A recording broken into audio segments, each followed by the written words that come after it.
Hello, I am Bear Wiseman, and I'm here at Pihka Sound Studio today with Lasse and Henna of Pihka is my name. And as of listening to your album that came out a couple years ago, there was some suggestion that you guys might maybe be geeks. We are geeks. That's definitely correct.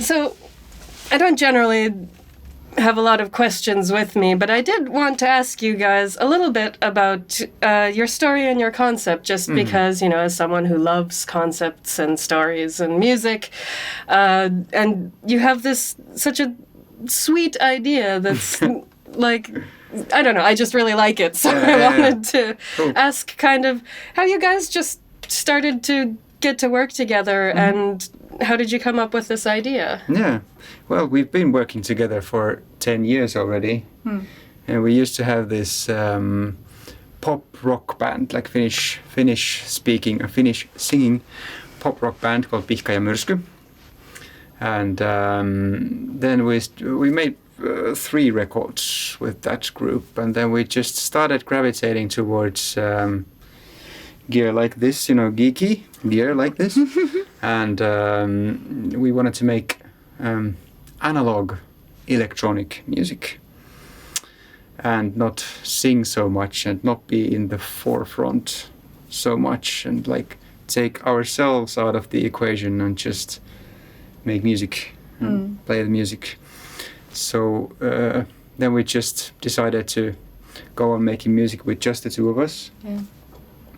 Because the band used to have more people in it, and because we wanted to like be removed from the forefront, we came up with this idea of using this imaginary friend of ours as a front person. So with the first record, Pihka, the imaginary friend Pihka, was really, really important, and she still is really important for us. But now that we've made more and more music, then we just started feeling like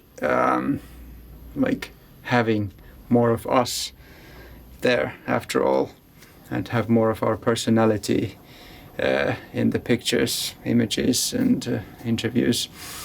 So now it's more like a 3-person group as opposed to just having the imaginary friend be the group. So yeah. I love that. And I love the idea of having sort of the mascot as the frontman of the band, so to speak. And is there a better word for frontman now? I know. Front person, I like the front figure. Yeah. Front figure is quite good. I try to, in journalism, use just calling them the band front, but I don't know if that's something to look into. Yeah. But yeah, so did you guys design her, or did you get the artist to do the full design for the character? Yeah, we got an artist called Elli Maanpää. She's amazingly wonderful, and we've been working with her before. Yeah. And with my previous band, Ukkosmaine, she also designed the covers, the record covers, CD covers. CDs were a thing back then. So she did those, and so we asked her to design Pihka. We really love her art, and she's a geek as well. Yeah, so she is. She's definitely a geek. So, and she loves to be a geek. Yeah, I think you did some. I did some sketches. Yeah, sketches. Yeah. Yeah. For her, and then she came up with 2 ideas, and then we kind of combined. Yeah, that's right. Was the emotion screen her idea? Yeah. Pihka has this screen that she displays her emotions with, like there is a heart or like an angry thing, or like that. And I think that Elli came up with the rocket boots. Yeah. With the flight boots that we used in in the animations afterwards. Yeah, and the antlers. The antlers, yeah. Because we wanted like to have like this sort of like a figure of the forest, because we like it. Like she is a robot, but she's still from the forest, and she's imaginary. Yeah, she's perfect. Yeah. She can be anything. She could be anything, and the forest is a really important place for us. It's not like a scary place or anything. It's a place of refuge. So, yeah, that's where she came from. I love that. And I love that combination of sort of the organic with the horns, but then on a robot. But of course, if you're imagining that this character was come up with from a child, it's perfect logic. No need for further explanation whatsoever. Yeah, absolutely. But yeah, she definitely brought to mind immediately both this kind of sweet Miyazaki vibe, because of course there's so much eco stuff in a lot of old Miyazaki movies, but also kind of the WALL-E vibe as well, like a little bit of like Pixar meets Miyazaki in there. Well, that's exactly what we were going for. Like those are like perfect. I'm just checking if I'm recording, because it sometimes stops. But yeah, those were the like what we were aiming for. Like Miyazaki meets WALL-E. Yeah, because absolutely. we really love WALL-E and Pixar movies, and we love Miyazaki even more because it's like Pixar movies have some like sense to them that Miyazaki movies don't, in a good way. And that's what I love about Miyazaki movies. Is like they're like there's this dream-like qualities, like you're dreaming when you're watching those movies.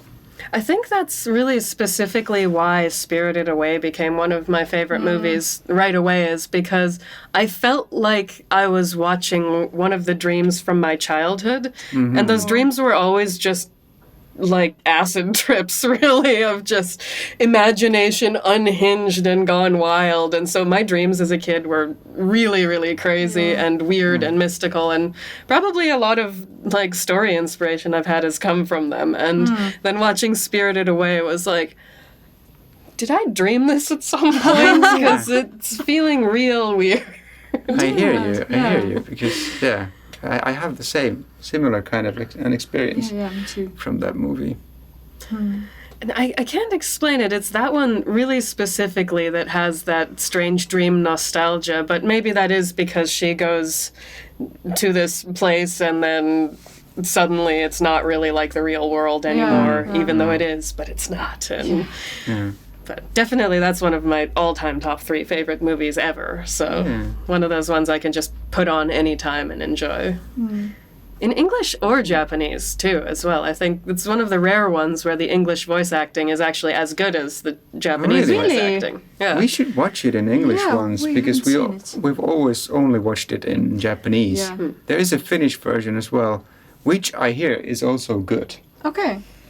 But I haven't seen it's it, just like, if I can watch something in the original soundtrack or original voicing, then I would like to do that. Yeah. I don't know if you've ever watched Disney's Hercules in English, but there's the woman who voices Meg is also the voice of Lynn in Spirited Away. And I don't know if I've ever heard her or seen her in anything else, but just these 2 roles where I just love her because she has this very sarcastic tone of voice that's just, it's spot on perfect when she's Meg in Hercules, but having the same sort of like, okay, whatever, sort of like voice to her as Lynn really worked as well. Yeah, I can imagine that. And I think the lady, I don't know who is the voice actor, but who was, I want to call her Baba Yaga, but that's not who she is. The witch who runs the bathhouse. Oh, yeah. Just fully forgetting her name. There's like Baba something. Yeah. And I've also been playing some... Baba. Yubaba, yes, that's Yubaba, yeah, that's how you Baba Yaga is something else. Yeah. Yubaba. Yeah. Yubaba. Yeah. She's so scary. she's so scary and she's so great. Yeah. And then you go see her sister who looks exactly like her, but she's really sweet. Just everything about this like rocked my imagination as a child. Yeah. It was wonderful. Yeah. As a child, I Goosebumps. was in high school when that movie came out. So what are some of your other favorite Miyazakis then? Because they definitely do go kind of... even anime in general kind of has this tendency to not make a lot of sense a lot of the time. Yeah. But Miyazaki, I feel like it makes sense. You just have to watch it many, many times before the sense starts to creep in. Yeah. Well, I like Mononoke, Princess Mononoke a lot. For me, Totoro is Totoro. Mm-hmm. like the one I've seen the first time as a little child. Yeah.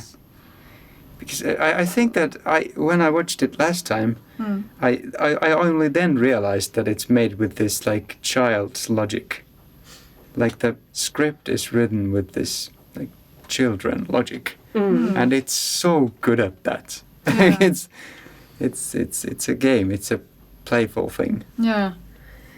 I think I only watched that as an adult. Like, I never saw it when I was young. I think Miyazaki movies before Spirited Away weren't really well known, I think, they in weren't. Canada. At least, I'm not sure about anywhere else, but Spirited Away was kind of like the big breakthrough mainstream Yeah. Disney. Same here. Yeah, Same yeah. here. It was.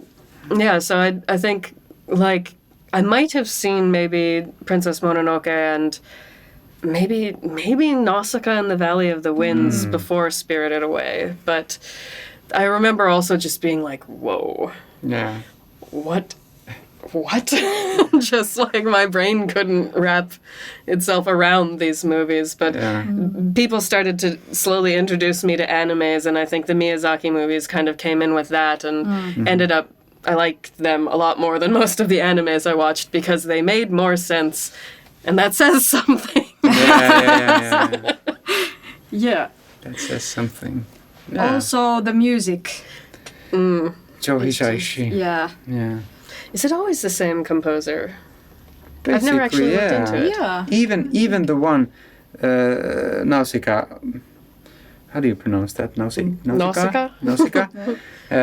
Even that one was scored by Joe Hisaishi, even though it sounds really, really 80s. Like it's super synth driven, like Yeah, this it's very 80s, different. like out of this, like very much out of place. The music, like I mean, it feels to us right now that it is out of place, but it's not. But even that is Hisaishi. Yeah. So it's basically, I think, always was composed by Hisaishi. We really like his music. We even saw him live when he was conducting Helsinki Philharmonic this year. Actually, Damn. was it this year? I think it was this January. Yeah. Yeah, it was the very beginning of this year. I clearly missed out on something. Yeah. It was the Yeah, it was musiikilla. postponed because of COVID, I Yeah, think. many times. COVID, COVID. by the way. Power, it was postponed because of COVID. But yeah, he's great. And we even made a cover version of Dragon Boy from Spirited Away. You can find that on SoundCloud, for instance. We Oh, made a very proper cool. mix and everything. Like we had it mastered professionally because we really like the version of ours, if I may say so. It was like nice, like I'll a link that synthesizer-driven version. down in the description. Great. I think, does that make The Secret World of Arrietty one of the only ones with a different composer? Because that was like a French, like, harpist, I guess, who did the soundtrack to that one. Okay. Cécile Corbel, I think, is her Oh, yeah, name. yeah. And I love that soundtrack. I like it probably better than the movie, and I do like the movie, but I have just such a wonderful connection to that music because I grew up playing violin and a lot of like traditional East Coast music, which has a lot of stuff that came over from Ireland and Scotland and a lot of Celtic music. So Nice. I've never played Celtic violin per se, but I've always really loved it. And when I was young and I was playing regularly, I had always wished I would learn more Celtic music. But I think I was Western Canada, so I was just getting kind of whatever we could get in the West when the whole violin culture is in the East Coast. Like, you live in like hillbilly Alberta, Canada as a violinist and people will make fun of you. Whereas in Nova Scotia, for example, everyone and their dog plays violin. So. I didn't know that. It's super interesting. Yeah. Folk music in Canada is pretty much non-existent unless you're on the East Coast. Okay. Otherwise, it's just folk music means dude with an acoustic guitar, pretty much. Yeah. So, but yeah, lots of violin. So that soundtrack and that really intense Celtic vibe, I think, like, again, stirred into my dreams. And then I had this dream of a really, like cute romance between a guy who was kind of like a half giant or something and a girl who was like a pixie or something. So it just, in my head, it translated onto paper as a guy who's maybe like 3 meters tall. Yeah. And a girl who's maybe like 1.5 meters tall or something like that. And just like a really cute little romance between them. And I woke up from this dream and I was like, gosh, that's so cute. I need to write this. And so I just put 2 songs from that soundtrack on repeat the whole day and then just wrote this story. And I need to rewrite it one of these days because I don't like the way it was written, but I like the story itself. Yeah. So I should definitely do that. You but should do that. I always just have to listen to those 2 songs from the Arrietty soundtrack specifically when I'm dealing with that story, or else it just doesn't work and it won't come out. I understand. But I also love that about music, that you just get so like locked into having soundtracks to things in your own mind. Yeah. It's great. Yeah. Yeah, I don't think I've seen that movie. Me neither. Yep. Yeah. We're gonna watch that. Yeah, we need to. It seems to have snuck under the radar of a lot of people. Yeah. I feel like it was based off a book, I think, per Kind of Normal, and just about like the little people who are like this tall that live in your yard, and the borrowers, I think, is the story in English. And so, you know, she gets a pin, but she wields it like a rapier, and they need to go to the house to borrow sugar cubes or like a single bag of tea will last them for years or things like that. Yeah. So Yeah, I know the story. Yeah. and then of course there's the sick little boy who is staying at the place and everything. But We need to watch that Yeah. pretty soon. Yeah. This weekend, maybe. there you Why go. not? Yeah. But what are some of the less well-known Miyazaki movies that were some of the best, do you think? I sometimes have trouble remembering even which ones were Miyazaki. Yeah. Because there was that strange Earthsea movie, but that wasn't Hayao Miyazaki. That was a different movie. Goro Miyazaki. Yeah. Yeah. Yeah, That it one wasn't that. wasn't yeah, as good. didn't like grab me Yeah, that yeah. well. But there is the. Well, I don't know if it's not well known, but the more recent one about the early airplanes. Oh, yeah. Oh, was it the What was Wind Rises? Yeah, yeah. Yeah, I really like that one. Yeah, it wasn't as dreamlike No, as it the other wasn't. ones, so I think that's but why it was good. it didn't stick with me so much, is Yeah. because I think I really like that dreamy Yeah. Yeah. fantasy quality, and Yeah. I was like, this is just kind of historical. Yeah. It's very cute and it's very well done, but Yeah, that's right. not quite so like mystical, I guess. But I really loved Howl's Moving Castle when Yeah. it came out. I've only seen it once. I also read the book, but the book made more sense than the movie. Yeah. Surprise! And I really preferred the movie because of the. Yeah, it didn't make as much You don't sense. often prefer the movie to the book. Yeah. Yeah, it's That's always rare. like the book was much better. Yeah, You should yeah. read the book. But well, that may be because I saw the movie first. Yeah. Yeah. There is a trick to that. If you want to appreciate everything to maximum capacity, watch the bad version before experiencing the good version. So then you can maybe appreciate the bad version for what it is. Yeah. And then you can go find out how bad it is afterwards. Yeah. I did this with, it was a TV show that came out, goodness, how long ago was it now? Well over 10 years ago, I think. Legend of the Seeker. It's based off Terry Goodkind's Sword of Truth series. Okay. And the first episode, or like the 2-episode premiere or whatever, is perfect. It's really good. It follows the books really well. And then it's basically filler for the rest of the first season. And so fantasy TV just doesn't exist that's good most of the time. There's plenty of good sci-fi out there, but fantasy seems to somehow either it's just crap or it gets Game of Thrones'd in the end or something. Yeah. So, but excuse me. I'm thinking if there is like some TV series that is like a good fantasy TV series. Sort of Shannara was also pretty cheesy bad. I don't know if it's just because everyone knows all the like fantasy tropes from Tolkien. And it's like so much classic fantasy that people like the classic fantasy series are largely just ripped off of Tolkien lore. So maybe everything translates to just kind of cheesy and predictable. Yeah, maybe. Yeah. I'm not sure, but it also seems to be that they don't translate it properly because like with Legend of the Seeker, they have this like 1 episode or 2 episodes that last about an hour that cover like the first half of the book. And then they just ignore the rest of the book. And I think the ending that should have been the ending for the first season was the ending of the second season, which followed the second book, and it just, I don't know why they didn't just do it the way it was supposed to be done. Because instead they did some weird, like, I don't know, time travel thing or something. It was bad. Of course, it was fine the first time I watched it when I didn't know better, but then I read the book and I was like, ooh, dang, guys. But I've been wondering on this a long time, why is fantasy TV so bad all the time?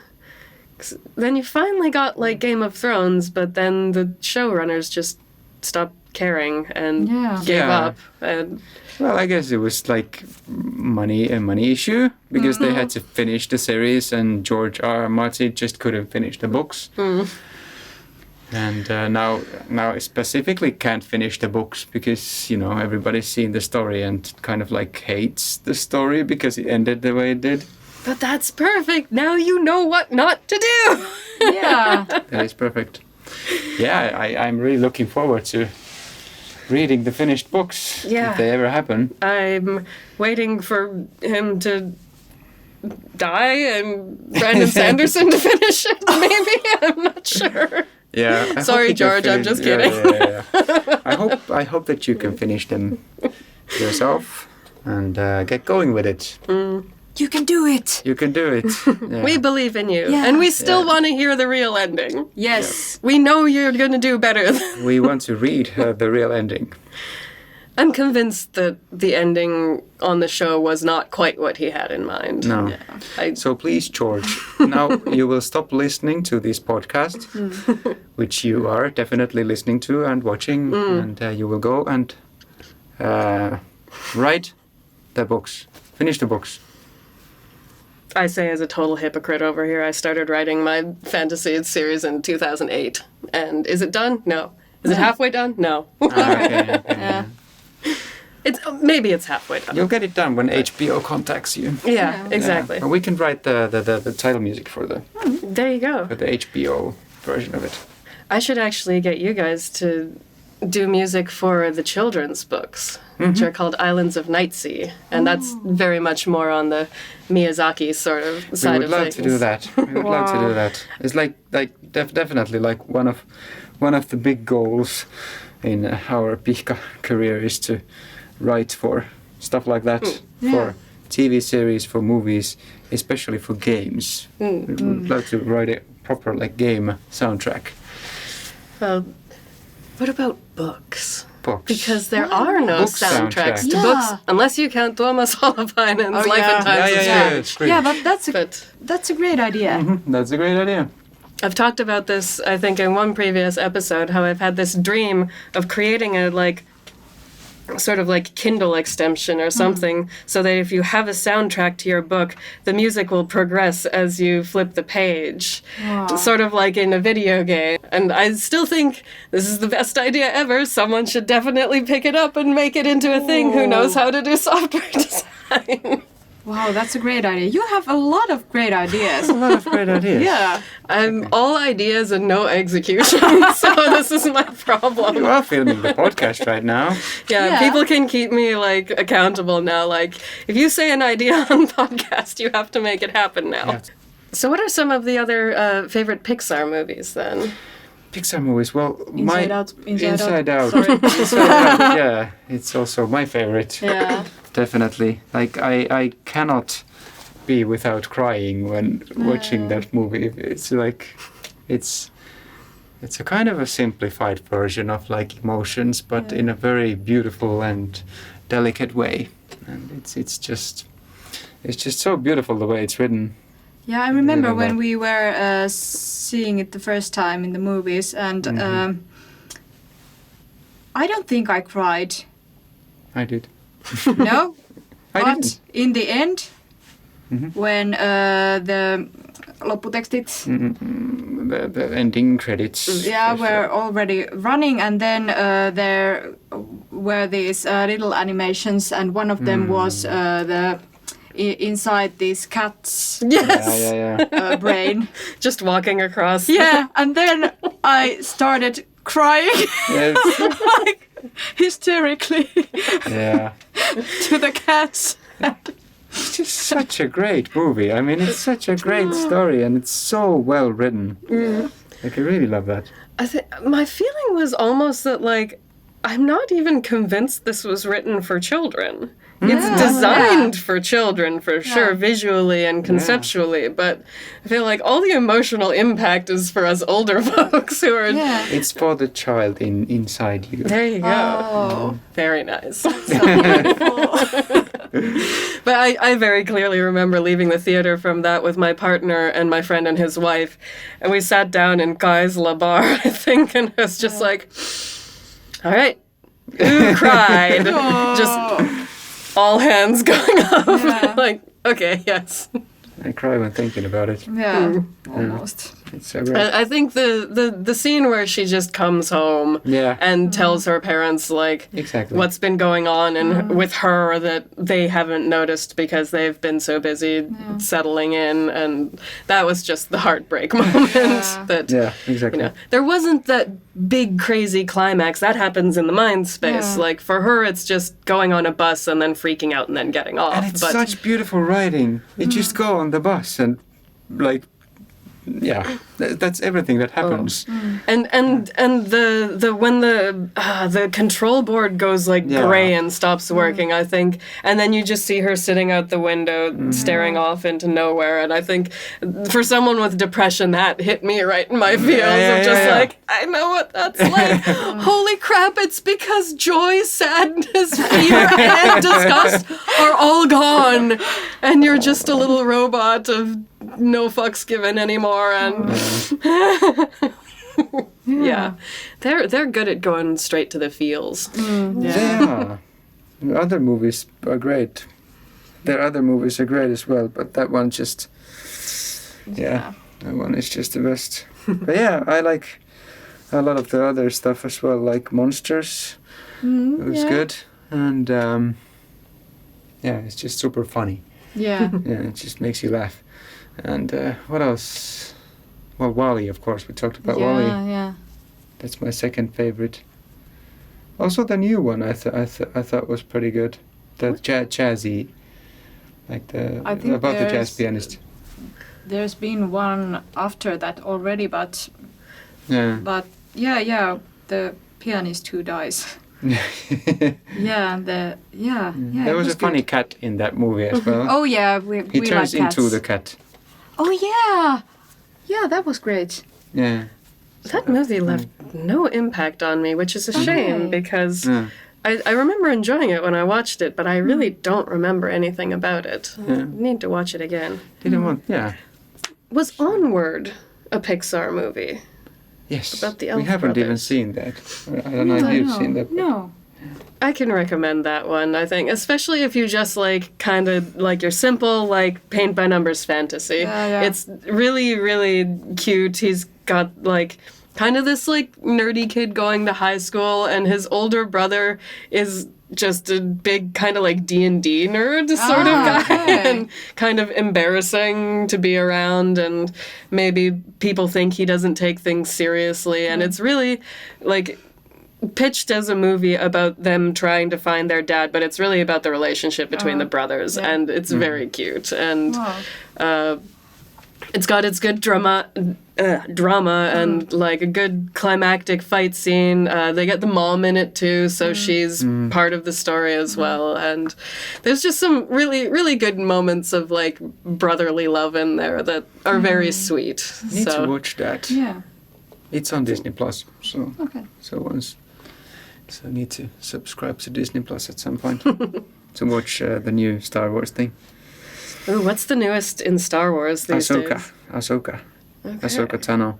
Yeah. It's actually super interesting because it's like she's a really good character in those really ugly looking Clone Wars animations.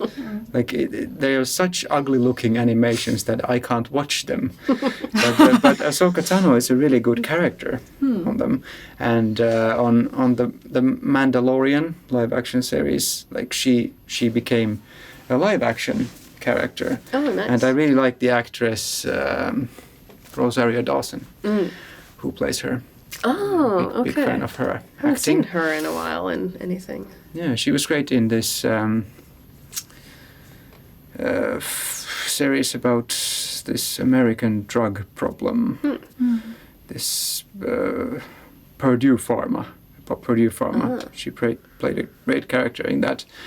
And I've been a fan of her ever since that. And then she was in Star Wars, and now she's starring in Star Wars. And that's nice. Looking forward to watching that, and the Pixar movie that I can't. Onward. Up is also a good movie. I didn't understand it for some reason when I saw it first in cinema, but then we actually watched it together. Yeah. A few years back. Yeah. And We really liked it. it was great. It was The so beginning is just good. Yeah, first time I saw it, I just remembered the beginning. That was the only thing that stuck with me. Like I was crying in the beginning. Like the first 10 minutes of the movie were great, but then it was just like What even happens after that? Yeah, like stupid slapstick stuff that like modern Hollywood slap. But it's not that at all. Like I for some reason misunderstood that movie the first time I saw it, but now I really love that. yeah. So yeah, that's a good one. I think most people get like blindsided by the first 10 minutes of the movie, and then like the first time they watch it, and then they're just in such like emotional shock from crying over that they're like, what even is happening? I'm still upset because Ellie's gone. Yeah. And then there is this other movie that had a great first 10 minutes called Red Oh, yeah. from Pixar. Okay. The movie is actually like I actually enjoyed the full movie, but when my brother saw it, like he said that it was the same as Up. Like the first 10 minutes is great, and it's like, but then I actually liked the full movie. Yeah, it was good. Like- It was not the best. No, it but- wasn't. Yeah. But it was good. Like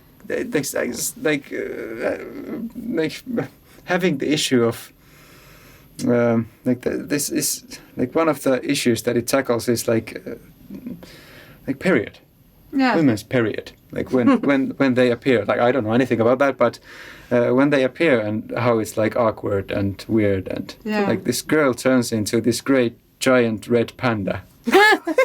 Oh, is that? Yeah. Okay, I haven't seen that Came one. up with that idea. It's so great. Wild. Okay, yeah, It there made me was the understand. Red Panda movie. Now that I think about Yeah, it. it was quite relatable. Actually. Okay, Yes. interesting. Because I have noticed that Pixar has at least one other time with Brave done a movie that I feel little boys just didn't get this because this is a movie really specifically about a daughter and her relationship with her mother. Yeah. So most guys I know were like, it was a good movie, but I don't feel compelled to watch it again.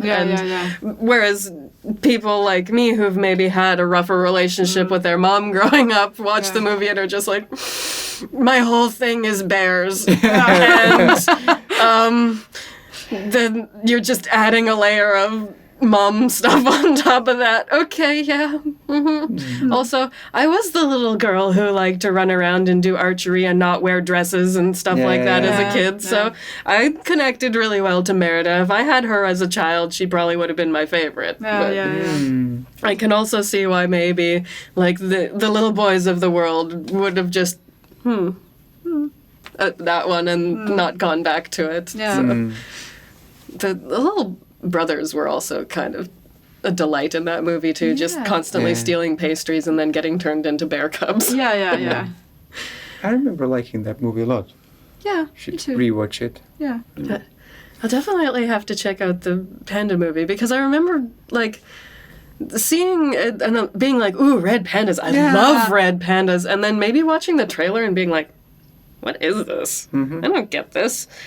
Maybe I don't care. But okay, now with some context. There is this sort of like Miyazaki weirdness in the end of it. Like there was this like super giant red pandas fighting in the stadium.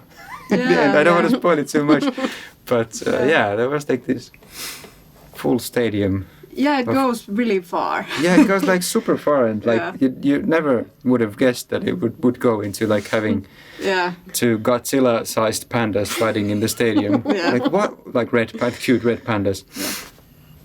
Weird. Yeah, that was weird. Very. In a very geeky, nice really way. Good. Yes. Yeah, it's good. You should watch it. Definitely put that on my list. Yeah. That's half the fun of this podcast is just like I get to pitch stuff to people get to pitch stuff to me, and then I have things to go home to and watch. So it's always great. Yeah. Yeah. So speaking of then kind of like Lord of the Rings classic fantasy, do you have any preference over fantasy versus sci-fi, or are both good? I would say both good, as long as the writing is good. That's where fantasy has its problems. Yeah, but you know, there is good fantasy out there. But I hadn't thought about that before. Like why are all the fantasy TV series bad? I don't know why that is, but I would say that I have no preference over that. Any writing is good as long as it's genuine and what Hemingway said. I think I'm a bit more towards sci-fi. Me too. But Go ahead. But maybe that's because of the problems with writing fantasy. So it's if you think like what's the best fantasy thing that's come out, the Lord of the Rings movies. Didn't Return of the King come out in like 2005? Yeah, something like that. And then that's almost 20 years ago. Yeah. Since then you've got like the Battlestar Galactica remake was great. That's super great. Firefly was actually 90s, wasn't it? So that probably predates Lord of the Rings. And I don't keep up to date so much on sci-fi as much as fantasy, but there's been some good Star Wars stuff. Like I haven't seen The Mandalorian, but I've heard at least the first 2 seasons were great. I don't even did it keep going and get worse at some point? The third one was like super. There were some good things in there, but the one that was based on Rogue One, Andor, that's great. Surprisingly good. Really, really good. That was so mind-boggling to me because I was like, we spent the first 3 episodes or so just thinking like, why do we care? Yeah. Like, this guy. Well, that's the best thing. Like this dude from like a one-shot movie who dies in the end, and now we have a whole series on his backstory. I was like, this is probably going to be terrible, but a friend had said it was pretty good, who generally has pretty good taste. So we were like, okay, we got Disney Plus right now, let's check it out. And as I think I said on last episode, that I was really convinced the whole season was going to be the heist, and I thought it was going to be super predictable, and that it would end with them getting the money, and ta-da, the rebels did it. That was not at all what the whole season was. Like, the heist was over after like 3 or 4 episodes, and all sorts of other stuff. Like, I'm honestly interested and excited to see the next season. And me too. It should come out next year, I think. But now there was this strike, so it was postponed a bit. Oh, yeah. Yeah, too bad. That's a shame. I haven't looked a whole lot into this writer's strike, but it sounds really awful. Yeah. They've been lucky, I think, that smaller producers, like, I watch basically 90% of everything I watch nowadays is just Dungeons & Dragons actual play on Dropout.tv, which is College Humor's subscription service, where a bunch of the, like, old College Humor actors have, like, their own series and things like that, and one of them is just Dungeons & Dragons, and I will spend every episode of this podcast talking about this if people let me. Because they just do... It's the best storytelling, and it's all improvised. Because all of the GM and the actors all care about the same things I care about, which is, like, you know, they don't care about swearing, but they do try and be politically correct and things like that. So I feel like they're putting effort into being good people where it counts. And the stories they come up with, I cry buckets every single time. It's, like, just even the first season... that they ever did was just Fantasy High, where it's 6 the bad kids, like, going to adventuring high school. Their headmaster is a maniac who's just like, what is an adventurer? A lunatic vigilante who pushes their will onto the world with magic and force. Just like, this is their Dumbledore, basically. And he's just like this absolute maniacal man who's way overpowered. And the whole first season, even who the bad guy is, you basically figure it out in the second last episode before the big fight starts. Like, I just rewatched it because I was sick recently, and I was just... Damn, I had no idea he was going to be the bad guy. I remember thinking, it's a little weird that they trust that guy implicitly from the start, but other than that, no, like... No idea. You would have had to be extremely clever to figure it out, but there's not really hints either that necessarily point to that one specific character. And you have all of these, the players, they're all, of course, improv actors, so they're really good, like, even if they're not great at playing D&D in the first season, because I think at least one of them was playing just for the first time. But they also come up with, like, just, the best characters. You have, like, the rich half-elf son of a legendary pirate who his entire identity is based off being the rich boy son of this pirate. He has an incredible journey across 2 seasons where his ego gets destroyed and toxic masculinity dies, and it's just absolutely beautiful. There's the Christian girl who worships the corn god. She's the chosen of the corn god, who goes on a full, like, religious existential crisis and ends up, like, creating her own god and then finding a different god and all sorts of stuff.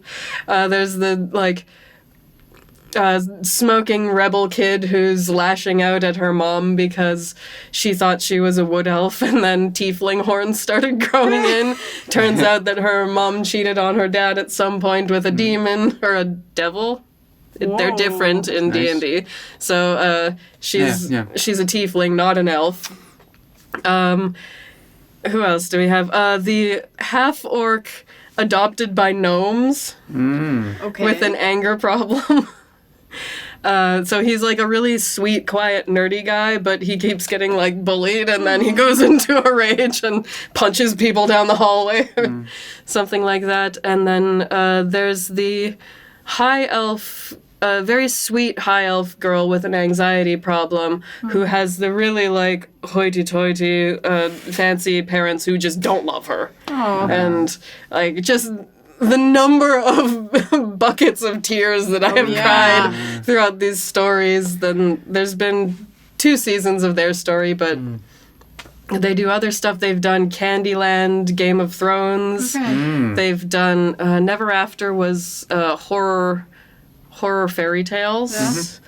They did a side quest which they have different casts that was kind of Lord of the Rings, but from the bad guy's perspective. Whoa, that's great. So you have like insecure ring wraiths and like spider women who just can't get a man to stay.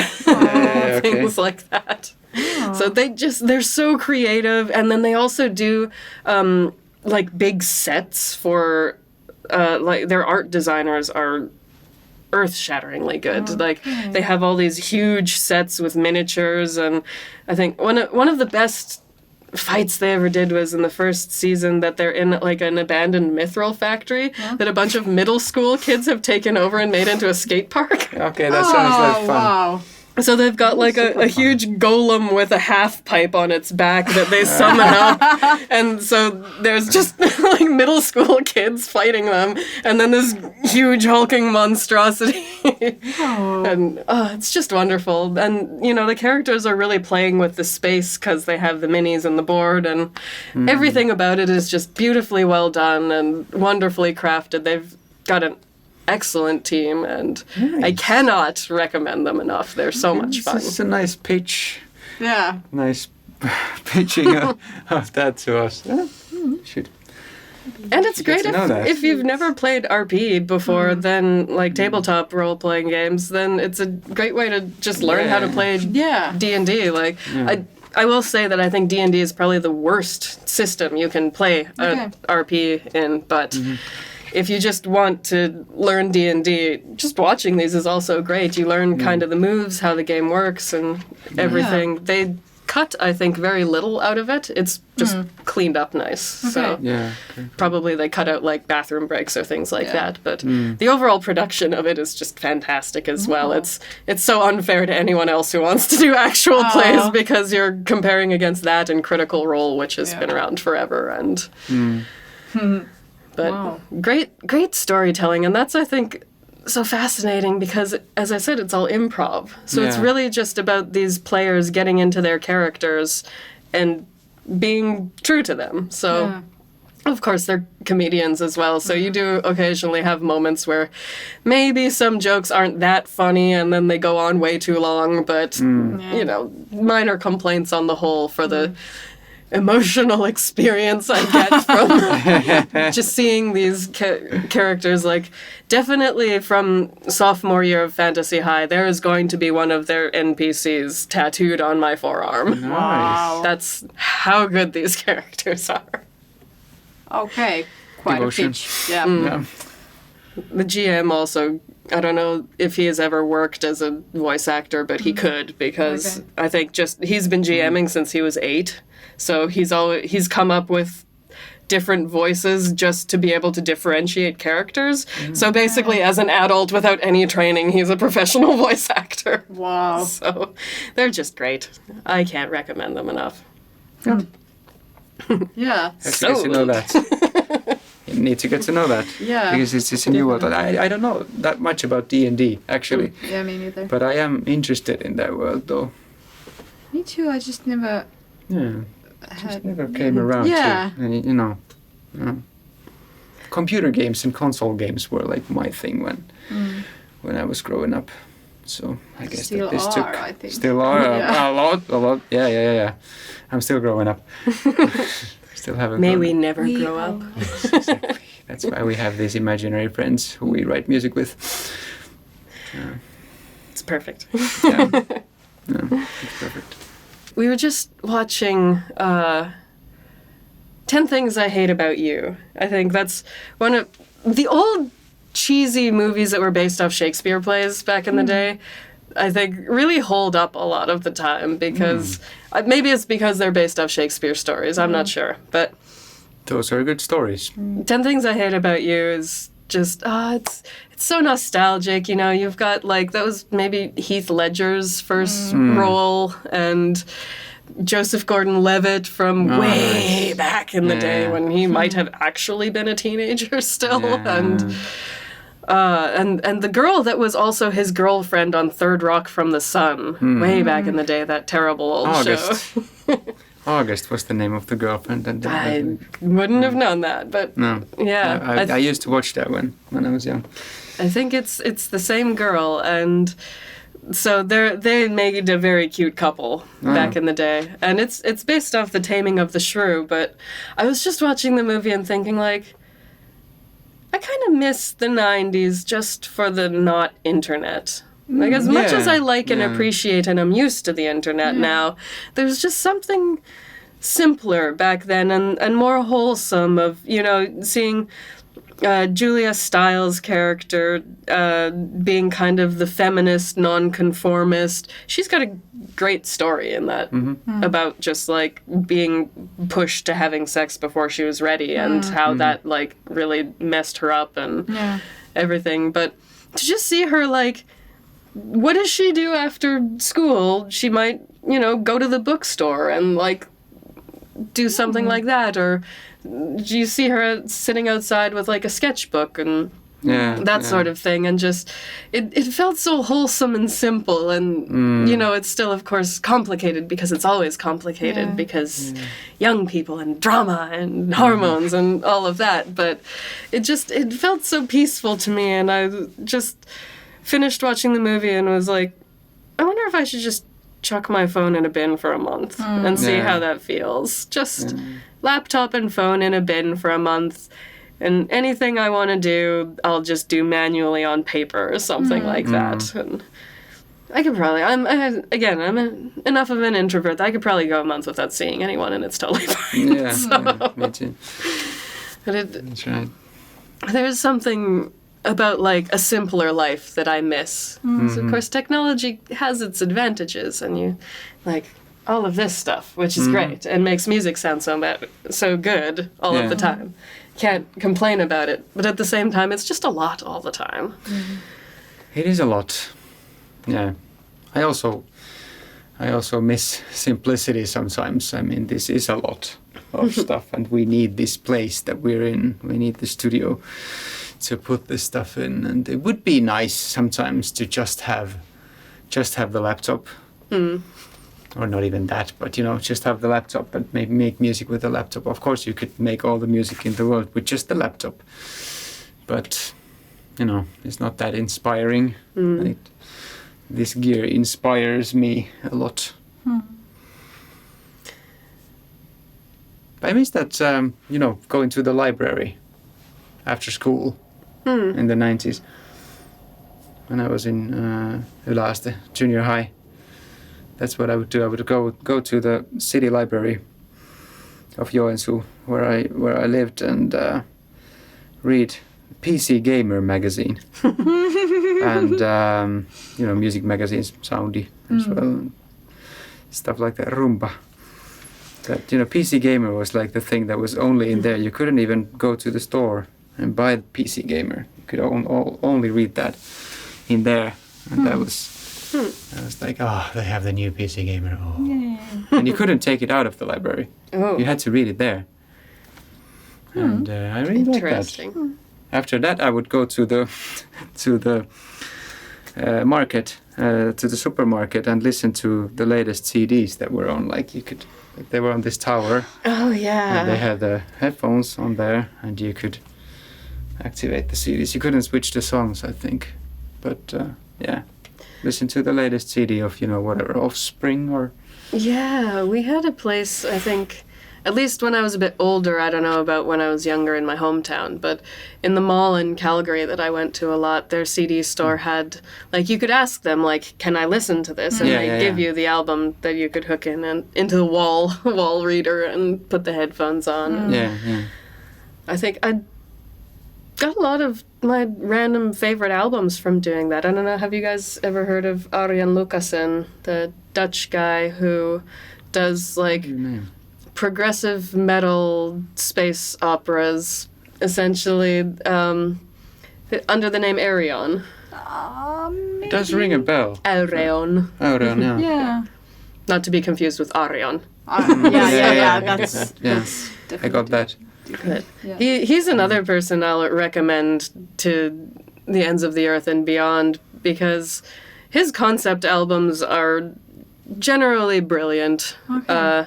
A lot of it's very, very sci-fi, but he has one that's just kind of a supernatural Downton Abbey kind of love story. Okay. Where just one of them dies and then has to try and come back to make sure that the love of his life doesn't think that she killed him because it was an accident, but she thinks it was her fault.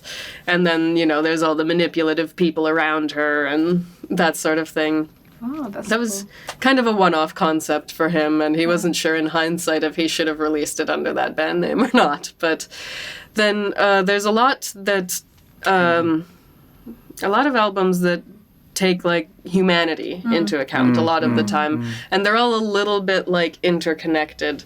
My favorite album of his is called The Human Equation, and it's about a man who, like, there's three characters essentially: a man, his best friend, and his wife. And he gets into a car crash and goes into a coma where he becomes trapped in his mind with personifications of his emotions. So it's a little bit inside outy in that sort of sense, but he's in this coma with like pride, love, passion, rage, agony, like a bunch of these different feelings. And he starts to just kind of like go through his life and like, how did I get here, and how did I become this person that I am?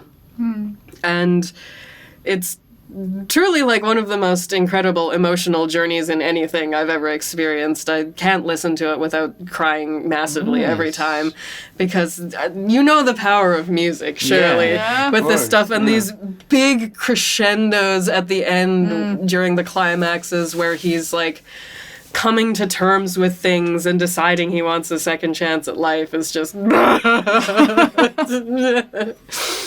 then just right at the very end there's this little sequence that implies that this whole album was something that one of these like alien ancestors of ours is doing recreationally to relearn human emotion.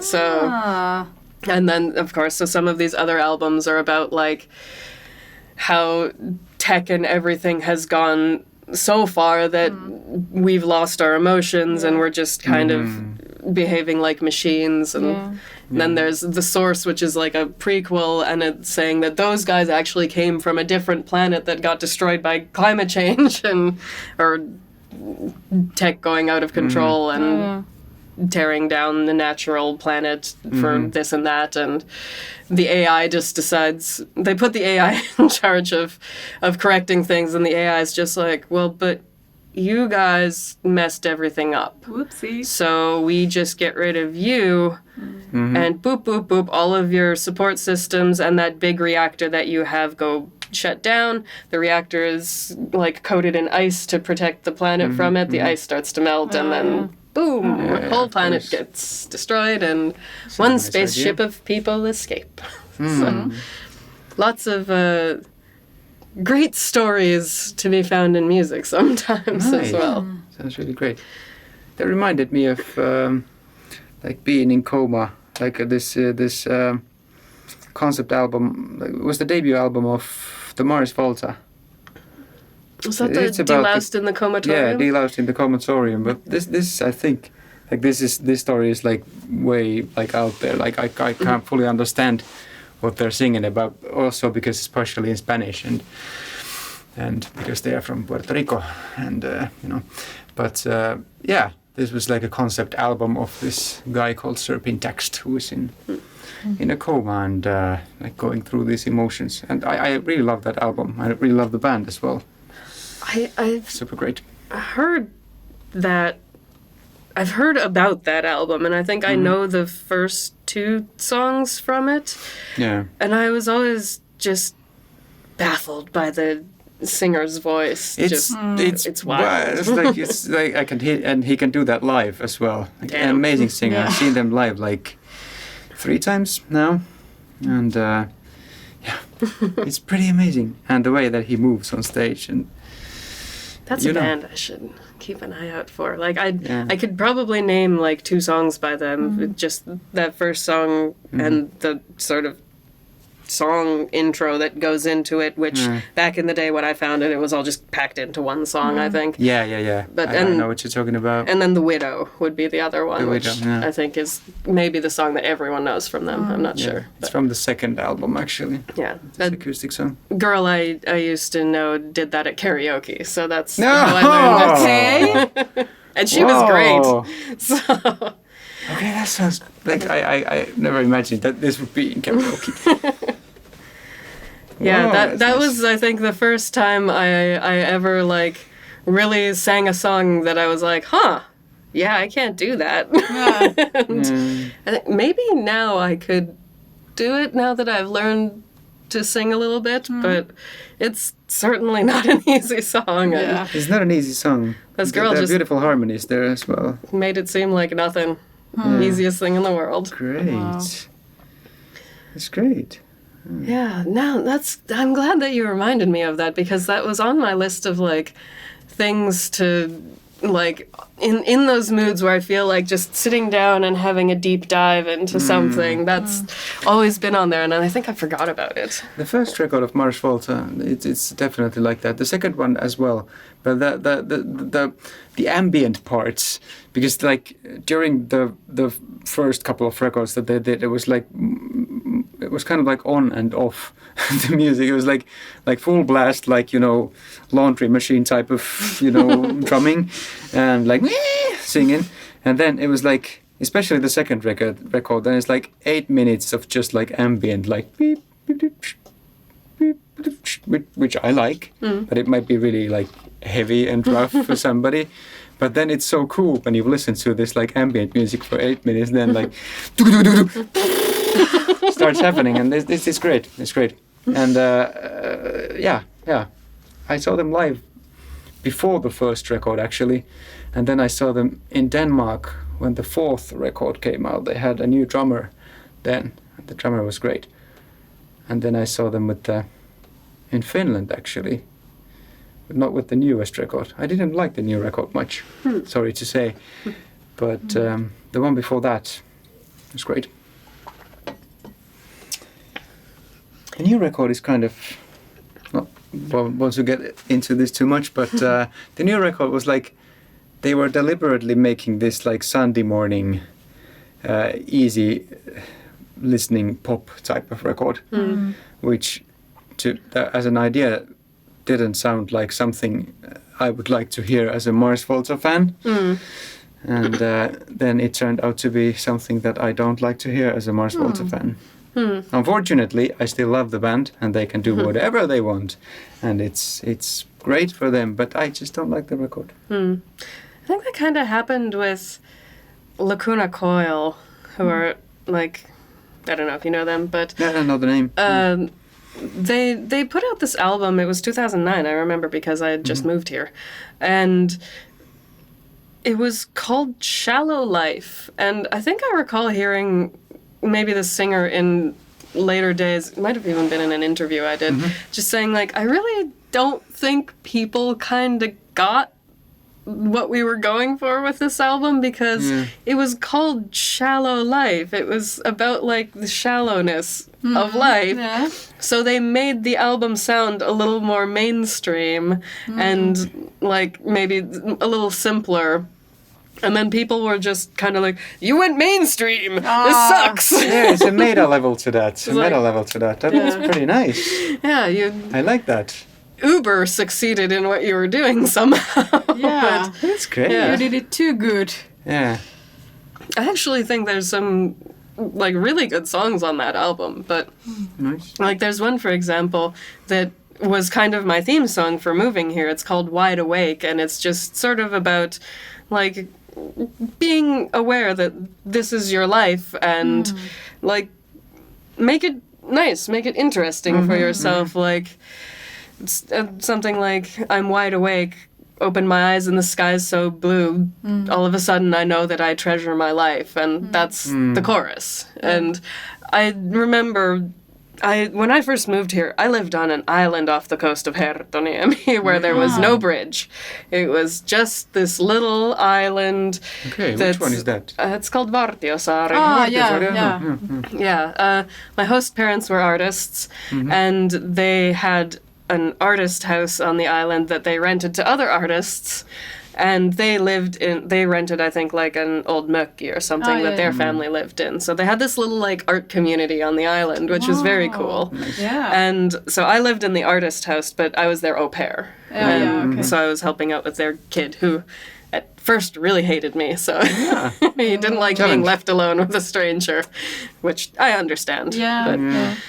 But yeah, it was a very cool experience. And I just remember, like, right after the snow had melted, because I moved in April, and like I could just walk to the island across the ice. But I think by maybe the end of May, the ice was breaking up, and there was like a week when you either had to go to town and stay somewhere, or you just stay on the island and you have to stockpile food. So that because the ice is too thick to smash, but too thin to safely walk on, and so I was out there I had spent the day, the mom and the kid had gone to town for the week. So I was just out there with the host father, and we were just doing like the moving of the wood. So he was putting the fresh wood into the drying chamber, and I was moving the last year's wood to the house. And we were doing this all day, and I was listening to N by Norther, I think, the whole time. But then as I was going home, like, all the snow had melted off the slope. There was this beautiful sunset, and I kind of laid down and I put this song on to play, and I was just like, I've never been this lonely, because I didn't know anyone when I moved here. And yet I feel content in a way, like peaceful in a way that I've never felt before. Like just this sense of hominess in this country on the other side of the world, where I am on an island in the middle of nowhere that I can't leave, that's got this beautiful forest in it, and yet if I were to get to the other side, it would be 30 minutes and I'd be in downtown Helsinki. So it was just wonderful, and somehow that song really connected with that. Wow. So maybe everyone else doesn't appreciate that album, but I do. Wow. That's a cool story. Yeah, really. That's also a cool thing about the capital of Finland, that you can actually travel for 30 minutes and be like nowhere. Yeah. I like that. Seurasaari, for example, or like all sorts of places. It's great. You know, Viikki. Yeah. It's like our previous studio that we had in Vanha Kaupunki, Arabianranta. Oh, that's a great area. And I could, in winter where there was a lot of snow, I could ski. Oh, that's great. To work. And it was great. Just a computer in my backpack, and my mom laughed at me when she once called to me, and I said that I'm just arriving to work and taking off my skis. It was like, sounds like a very like Eastern Finland, middle of nowhere thing to do, but I was actually less than 10 kilometers from the nation's capital. So it was like interesting. Perfect. It's perfect. I like Finland in that regard. I do think that, okay, maybe we're having some issues with politics right now, but yes. I do still think this is kind of the place to be for when the climate disaster ultimately hits, because at least there are still trees in this country. Yeah, and space. Yes. A lot of space. You can go to Lapland. So. Lots of space in Lapland. We also got all of northern Canada for when that happens too. There's like 20 people up there, I think. Yeah. There's more. I'm joking. Yeah. We got that. Yeah. They are Sami people. Sami people. So it's their area. It's their area. Yeah. We shouldn't go there. Yeah, leave them alone. They deserve their nice nature for not having messed it up. Exactly. Yeah. That's a good point. I'm very happy to send all of these like tech maniacs off to Mars. Like, go nuts, have some fun. Yeah. Actually, go set up those mirrors to like fix because I read or heard somewhere that terraforming Mars is actually a terrible idea, and what would be more prudent would be to do Venus. Really? Because Could do both. You have to. You would have to like melt some ice or something off Venus or something Okay. to do, but what's under there is much easier to work with. But there was some theory. It might be from like Kurzgesagt on YouTube that I heard this from. I'm not sure, but there's this theory about if we were to install some sort of orbital mirrors to change just the surface temperature of the planet, this would still take like a generation before it would even be workable. But like if this generation were to do that, then the next generation would have a much more viable planet than Mars to work with. Okay. But we also don't really have functional space travel yet either, so maybe we could just put all of this energy into, I don't know, fixing this planet? Not messing up this planet. I think it sounds like a good idea. Yeah. I'm also a bit of an eco nerd as well, so I do love to pitch, I think it's called Kiss the Ground, just a great documentary on Kiss the ground. soil Okay. and how like a lot of the spaces in the US that are deserts didn't used to be, but are because of soil tilling. And there's the whole Paris Accords where everyone said, we're going to stop tilling, but then I'm looking out there and it looks like all the fields are still getting tilled, so... Yeah. And a lot of Finns will say that, you know, we don't need to do anything because the Chinese this and that and other countries this and that. But, you know, our overshoot day was the last day of March. So we would need like 4 planets if everybody lived like us. So, maybe we should start doing something other than just talking about it. Yeah. I'm always amazed at, like, you know, we didn't do great, but we did get a pandemic under wraps in about 2 years with everyone working together. Yeah. With I don't everyone really like considering it an emergency. Yes. Yeah. Why? Have you ever seen the Don't Look Up movie, incidentally? Yeah. That movie just kind of hurt me in all of my I can't help this problem sort of places, but... It was Netflixy in the best possible way, because you know how Netflix Netflix type of style, but that was like an epitome of that, but in a good way. Yeah. And that's the only thing that has been in a good way of that.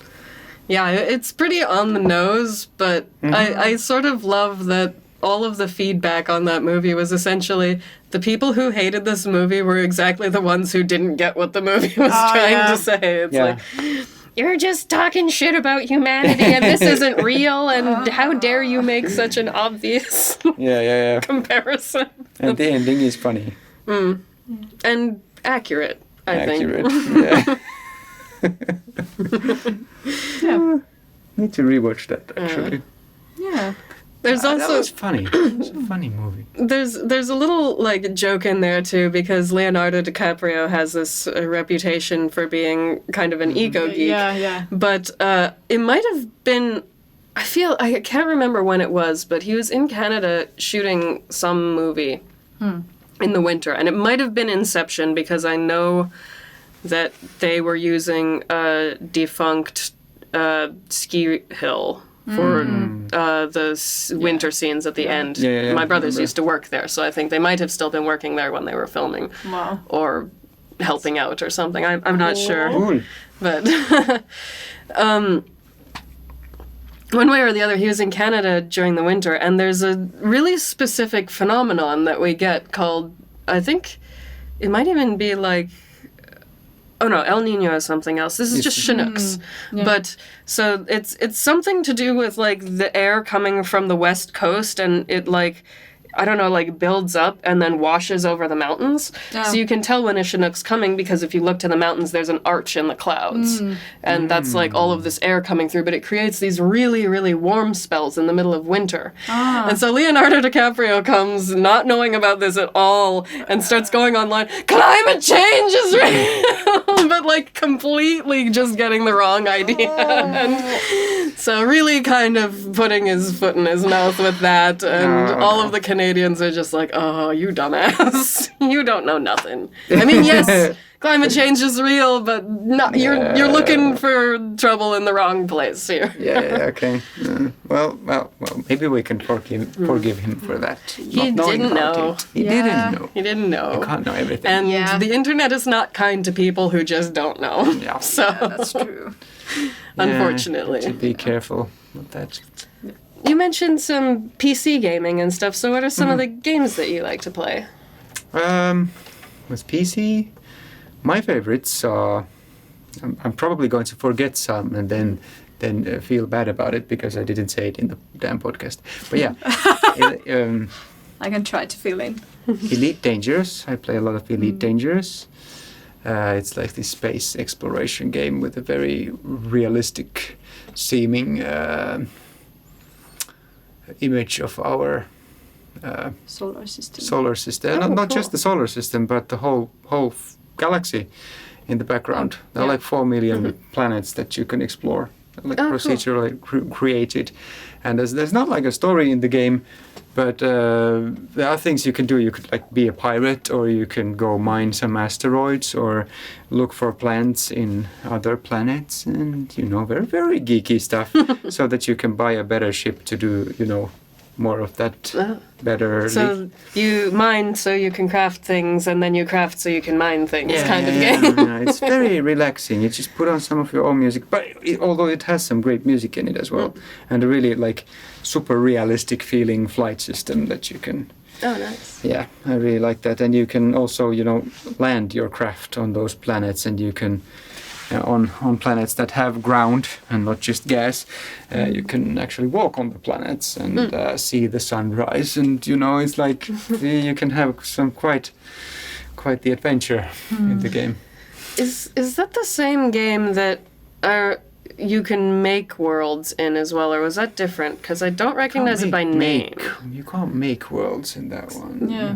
There was another space exploration game where you could kind of like make your planets, but then I think due to the sheer maturity level of the average person, it just kind of ended up being a game full of dick planets in the end.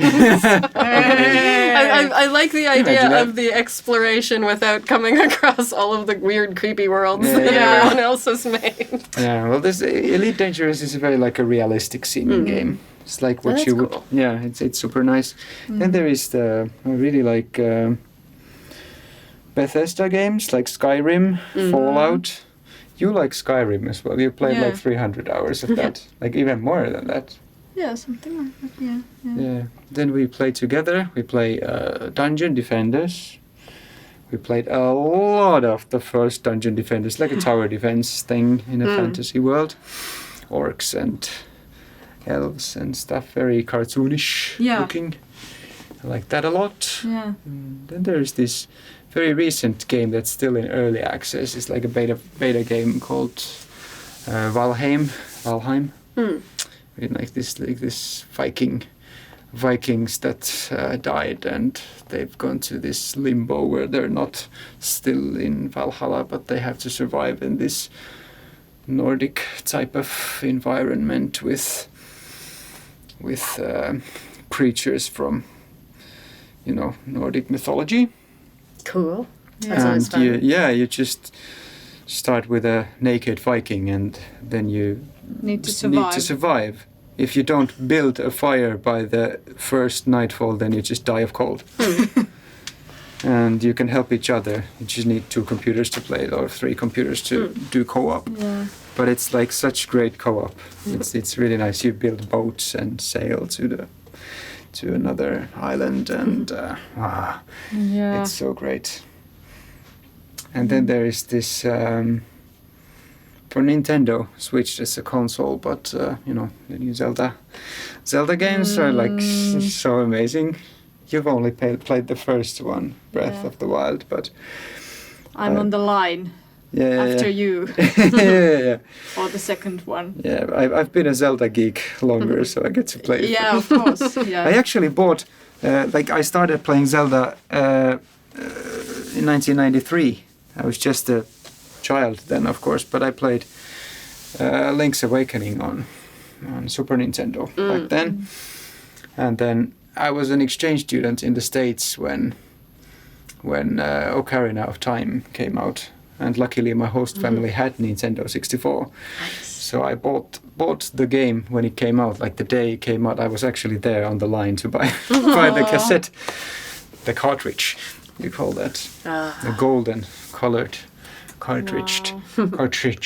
And I finished the game when I was there. And then I had to rebuy it in Finland because the American cartridges or the Japanese cartridges don't work on the Finnish version of the Nintendo 64. Yeah.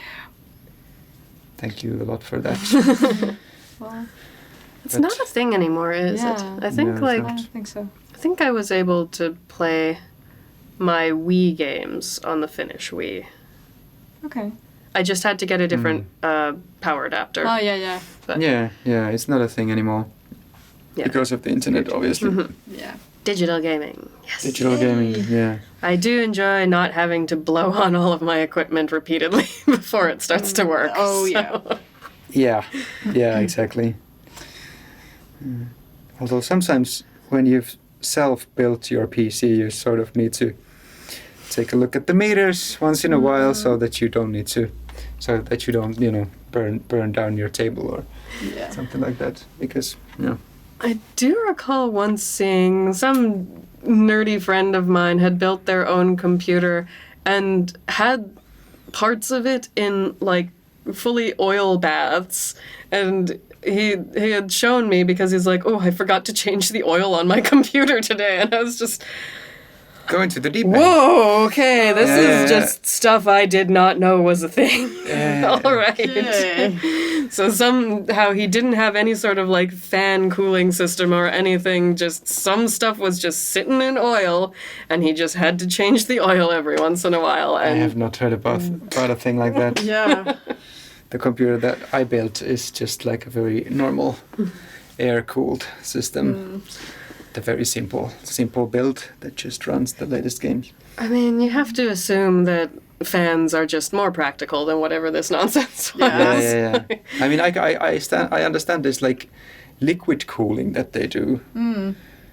There's this there is water inside pipes and hoses inside the computer that the system like is cooling, so that the cold water is running to your like next to your processor so that it keeps cool. I understand that sort of system, but I didn't want to start playing with stuff like that. Yeah, because if that gets broken, then Yeah, the well, whole that's the computer is thing. broken after Yeah. that. But I'm sure that they If are you have quite safe. Oil bath, like what if something sparks? Oh, yeah. Whole room explodes. The whole room explodes, and I don't think I would go that far, but but building a computer is not that difficult. I mean, you just go to Verkkokauppa and buy all the things, and it's not like watch a few YouTube videos. Like you don't need to solder like you need for that. Building a computer is super. Like I find it quite easy. But I am a nerd and a geek, and I feel like I would be kind of remiss as a geek amongst geeks to not just ask what some of this stuff is, because there's a lot of it, and they all kind of look the same, but not the same, so... Not the same. I I assume they all have their own different use and purpose. Yeah. So this is basically a synthesizer. It's called a modular synthesizer, a Euro rack. People laugh at the name Euro rack, but it was this German guy called Dieter Döpfer came up with it, because in America there are like East Coast type of synthesis and the West Coast type of synthesis, and then there is the European type of synthesis that is the most popular these days, actually. But this is the sequencer. and it also has a synthesizer built in, and you can connect stuff. Like if I would like to have this oscillator go into, like if I'm missing out on a filter or something, then I can just plug in another filter here and plug out of that into my mixer, so I will have an extra filter to make the sound darker or more distorted or more delayed, or like this is a granular processor. I don't know if anybody knows what that is, but you know, makes for these ambient textures. Very and this cool. is like a thing that you can switch parts for. Like if I don't need this oscillator, like oscillator is a thing that makes sound, like that's the backbone of the system, then I can just switch this oscillator for another oscillator and sell this in multi-coordinate in the Reverb of Finland. Yeah. And you can build these things yourself, like this optical distortion is like LED based distortion that is completely self-built. It's quite like it goes through these LEDs and it overdrives them and the sound gets distorted in an analog way. And Cool. that's fun because I like distortion. Yeah. And yeah, this is the mixer, the mixing board of the studio, and it makes the mixers better. Don't need to always use the computer because a lot of the work is done inside the computer anyway, so I like to keep it outside the computer as long as it's ever possible. And it's possible for quite a long time. Like I use the computer a lot like a very glorified tape recorder when making music. Like I like to create sounds with these things, like design my own sounds with these things and then just record them to the computer and just do the mix in the computer to make it sound, you know, cohesive. And that's my live table in there. This is the stuff that I take on gigs. Everything is ruuvattu, like bolted onto the table. So that's the gear. If you change a piece of gear, you would have to like use a screwdriver because you know it's great. You just put them on the travel case and get to the gig and put that on the table and put 4 cables in and it works. Nice. Then here we have a lot of guitar pedals. Yeah, a lot of the pedals are also DIY'd. There As is you can this- maybe as you see can maybe see, yeah. from the I especially like the Swedish flag yeah. styled because it's actually like a design from Sweden from the 70s. It's like this compressor that it compresses the sound so much that it's like fuzz pedal, you know, like this Jimmy Page type of sound. Then you would just need to learn to play like Jimmy Page, of course. Not gonna sound like Jimmy Page through that pedal, but yeah, it gives you the opportunity to do that, like a genuine 70s style of fuzz compression, and that's fun. What else is there? It's basically this is my nice acid synth used a lot on. This is a bass. The bass sound of a lot of Pihka is my name records. Oh yeah, that's Basspot, a completely analog bass machine from France. Then we have this Greek analogs in Oh yeah, Nymphus. I love this. If you know the Juno 106, like the really legendary synth from the 80s, which we actually used to own.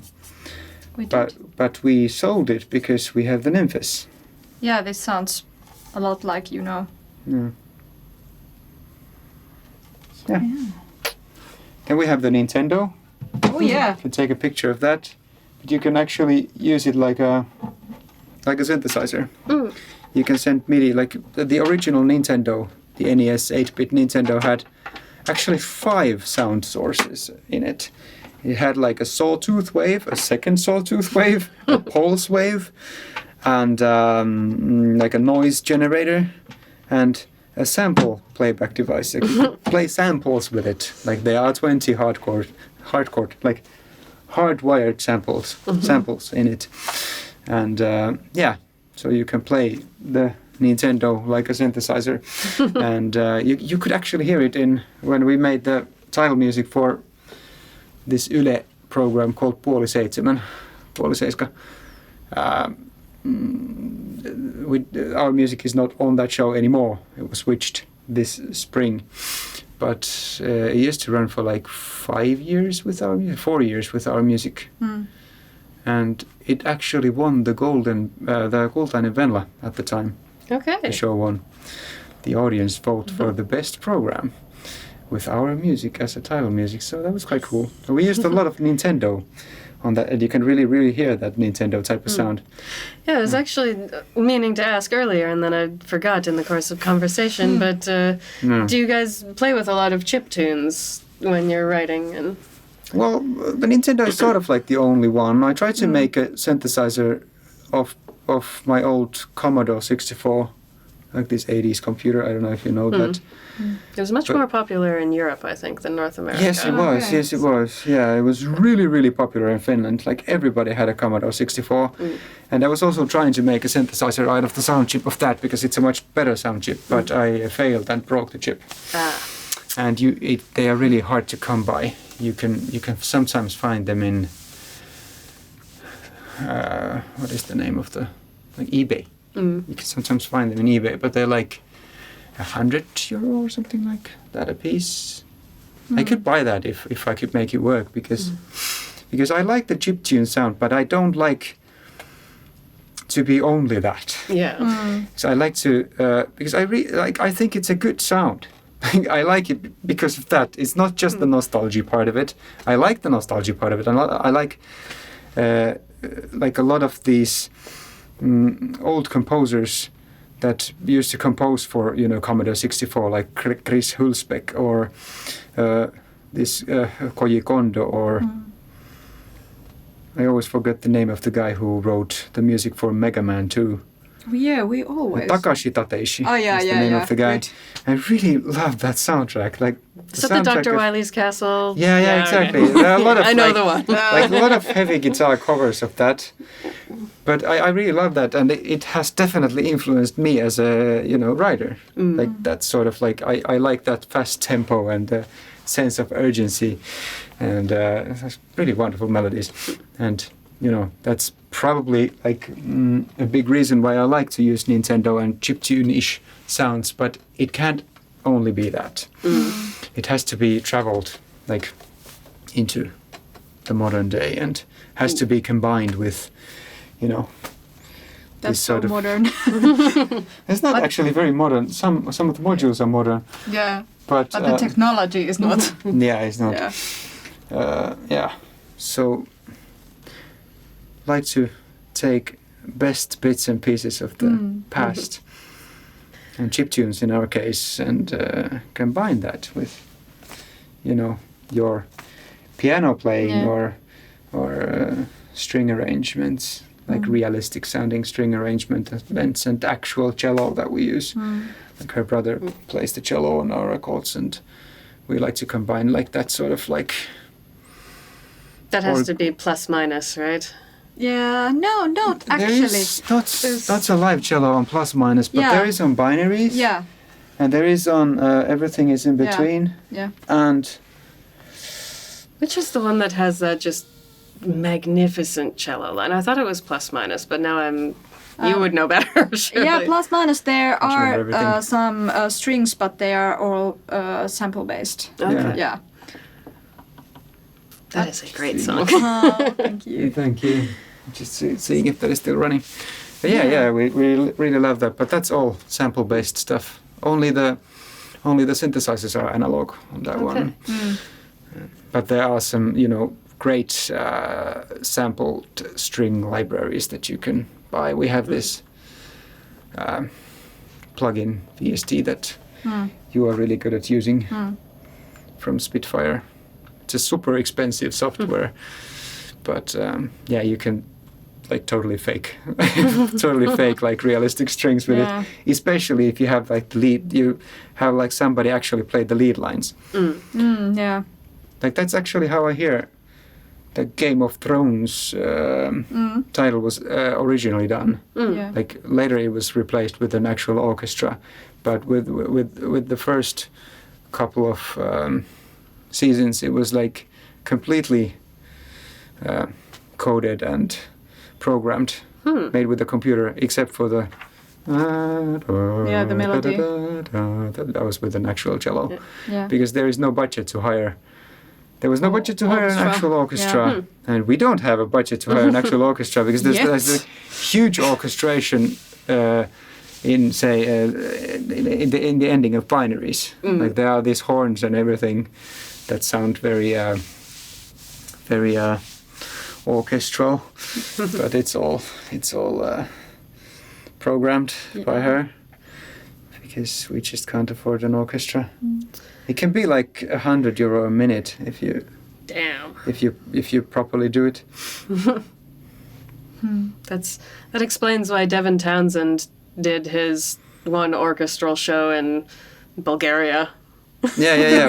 because it was A lot just of people use that Bulgarian orchestra actually. in way Finland as well. cheaper, I guess. Yeah, it is. Yeah. Yeah, there is this business in Bulgaria. I can't remember which city, but I think Slovakia, Bratislava. Bratislava. Yeah. Because it's like a thing. Yeah. The Bratislavan orchestra does this plays these string arrangements for major Finnish artists, for example. Like you can be like there digitally, obviously over Zoom or something, and you can ask for something from the orchestra, and you have the orchestra for like 45 minutes or something, and then they send you the recording. Yeah. Very cool. Yeah, That's very cool. That is cool. Maybe we can afford to do something like that Sometimes. sometime. Things to dream towards. Yeah.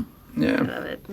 One of my big dreams is because my hometown festival, Ilosaari Rock, sometimes organizes these gigs with a popular artist and the city orchestra of Joensuu Philharmonic, and it's like dream on, but it's my dream to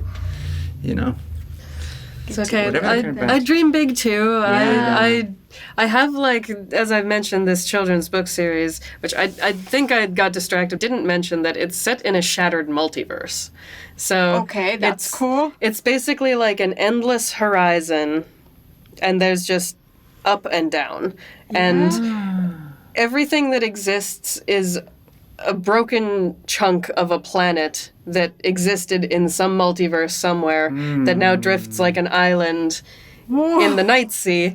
And I have this whole dream of, because I have story arcs for these kids that go up until maybe the oldest of them is like 21-ish, because there's no night and day, so there's obviously no years or anything like that, but about the age of 21. Yeah. And my absolute, like, big dream is to make a Dark Souls-like From Software game for the epilogue, I suppose. But that's, the deep future, cool. perhaps. Yeah, that'd be cool. So I like to dream big, too. Yeah. I had just this funny idea of, like, I think in my mind it was maybe even based off a dream of like a video game where there's like a character and like an animal familiar that in my mind at the time was maybe a wolf, like just a huge wolf. Yeah. But that there would be this very like acrobatic fight system where the character would like use the wolf and like do kind of like cool flips and stuff off the wolf, or like do these elven like oops knock over my water bottle. But in a room full of chords, that's not scary at all. It's on the floor. That's good. But yeah, just this kind of idea that you could get like a really cool fight system based off this interplay between the character and this like large animal. Wow. And then it just kind of fused into this other idea, and I thought, man, that would be such a cool. And I have all these like ideas for like horror endings to like some of the characters that they would find on this trip searching for their lost sibling, and Wow. it's I have too many ideas and not enough anything to get them all out on places sometimes. But Wow. Well, you could just start making your own games. slowly and surely. Yeah. Yeah. I actually tried to learn how to make games. I actually made games with my brother when I was a kid. Like we had this program. Like it wasn't like that much coding. It was more like drag and drop stuff. But we made these platforming games and stuff like that. And I even tried to like, because it would be so great to have like a Pihka game, you know, in a dream world. Yeah. Controlling her and confronting some weird figures of the psyche and stuff like that, like inside the imagination of a human or something like that. Like I actually tried to, like, could I do this myself?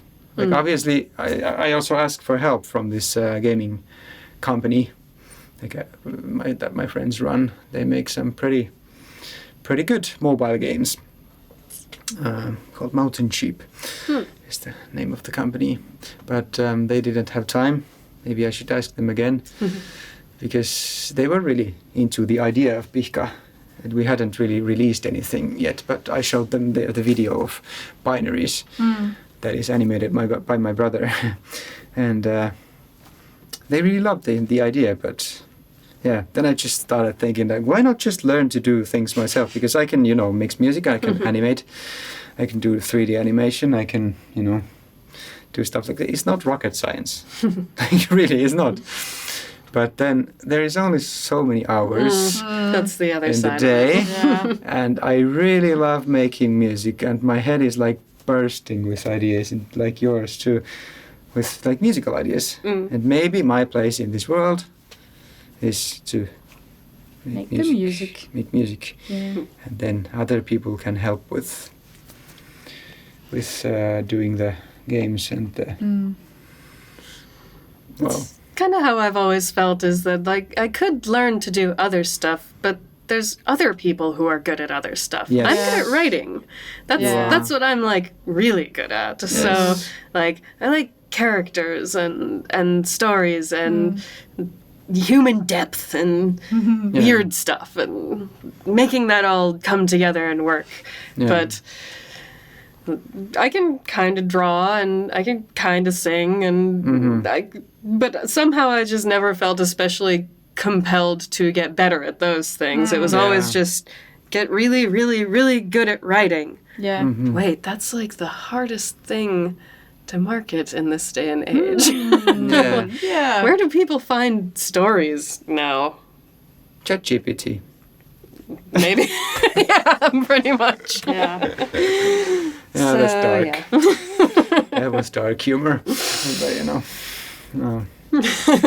One sad little tear Yeah. just sneaking down. That's where the music comes from as well. Yeah. AI makes the music. Yep. Well, I feel the same. I mean, I've been doing a lot of our animated music videos lately, and they're not that bad, but my favorite videos are the ones that somebody else made.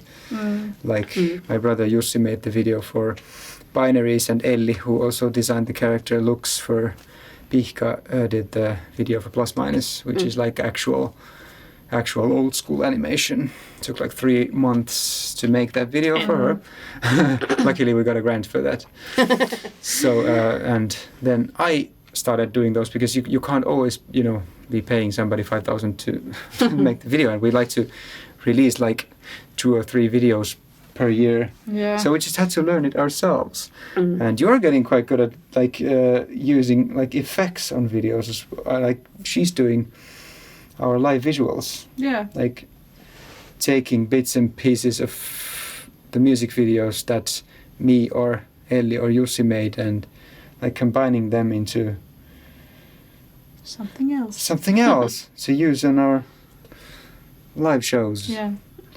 And that's and you're good at like syncing that stuff to music, and yeah, we just needed to learn this stuff out of necessity, not out of I'm really like I have a lot to say about animation, and I have like I'm not bad at it. I'm good at it, but I'm like only good at it, and I'm not like particularly enjoying it.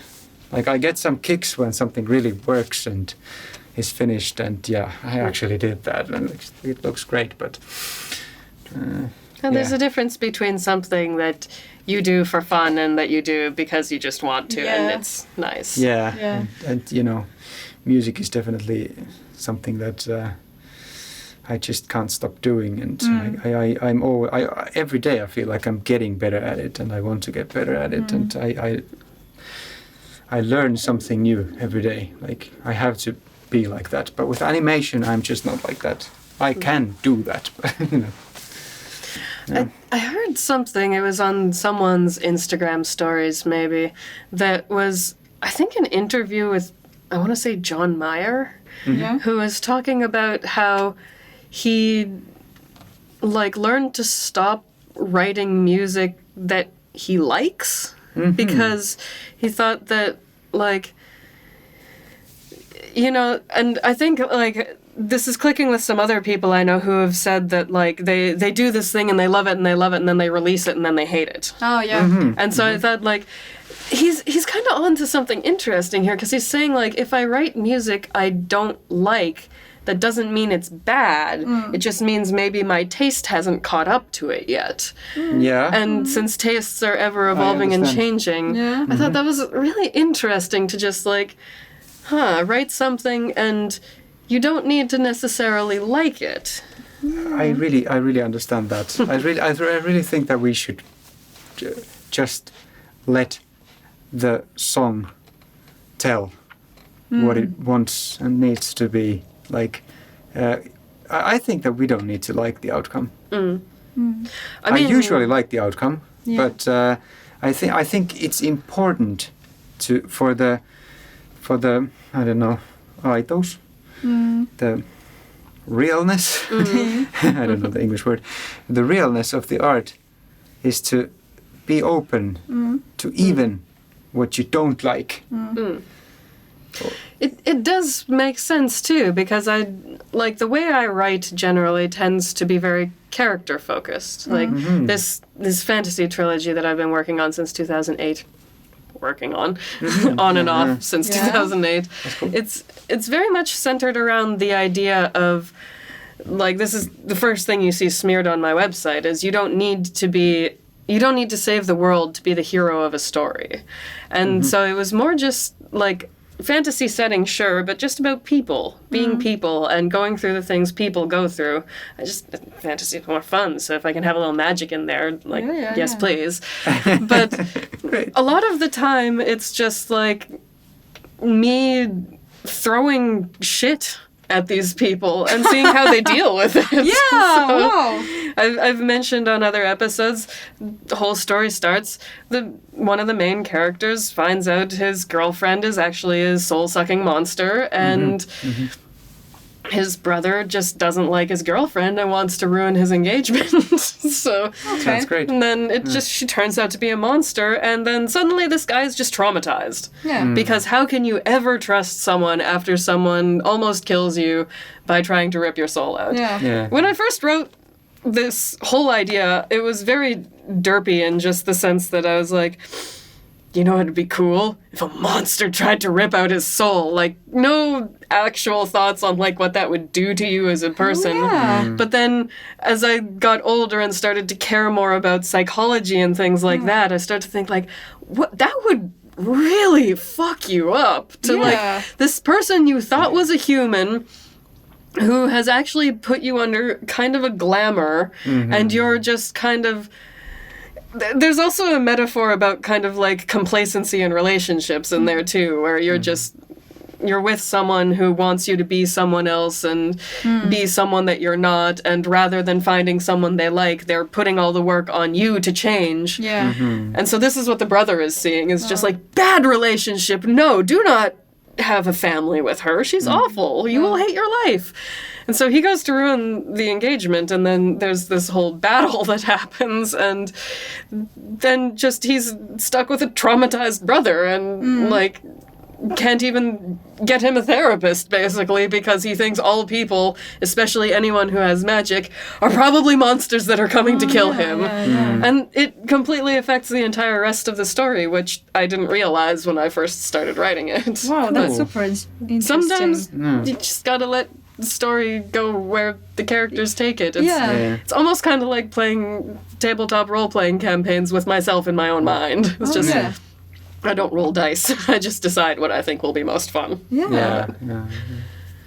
Cool. Yeah, it's like I definitely get that. It's the same thing with writing music, and especially now that we are writing this sort of mostly instrumental music. It's like easier to get to places because when you're writing, pop songs, I would call them.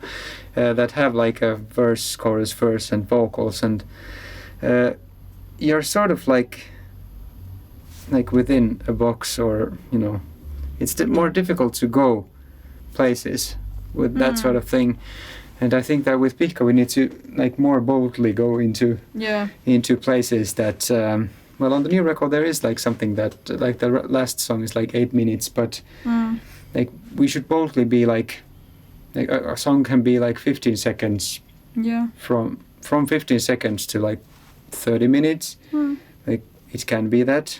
Yeah. And the thing that Mars Volta is doing actually, like that's, or Fortet in electronic world. Yeah. Like Fortet is great at that. Like just do whatever. Like just do stuff, and then like don't judge it when you're doing it.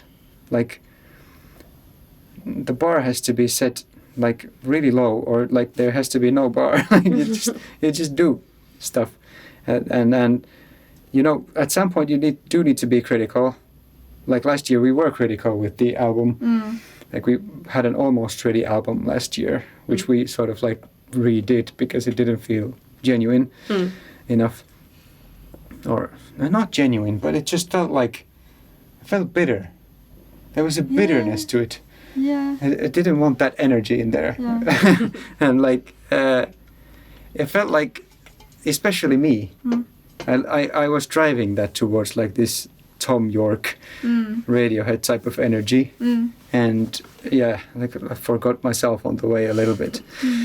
And we just need to more boldly just write music and do sound design and do weird stuff. Well, not weird stuff. Like, don't do weird stuff because you want to do weird stuff. Just do stuff. Try things. Weird. Try Then things. it's weird. Being critical about what we come up with at a much later stage.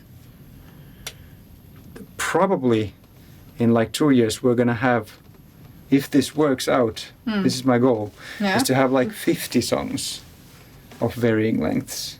Okay. And